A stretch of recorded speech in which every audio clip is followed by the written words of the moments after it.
Օսմանյան դրամատան գրաման ձեռնարկը, որը տեղ ունեցավ 1896 թվականի օգոստոսի 14-ին կամ 26-ին տոմարների տարբերությունն է բնականաբար Արմեն Գարոյի կենսագրության մեջ շրջադարձային պահն է։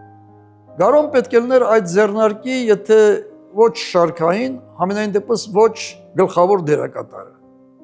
Ինքը ուներ հանձնարարություն բնականաբար, որովհետև Ֆրանսիայում սովորելով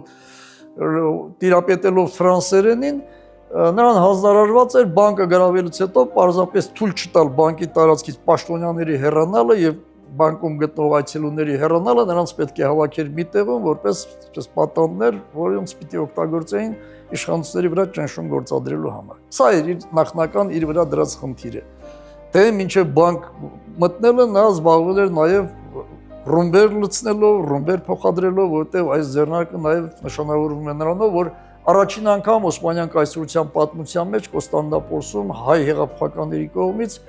2-3 օրվա ընթացքում պայթեցվել են մի քանի 100 ձեռնառումներ, դռնակներ եւ այս սրանց պատրաստման, տեղափոխման գործում ինքը Գարոն վերջին օրերին կարևոր մասնակցություն ունեցել։ Նախագծի գլխավոր գործընկերն է Կոնվերս բանկը, ֆինանսական աշխարհի ձեր հուսալի գործընկերը։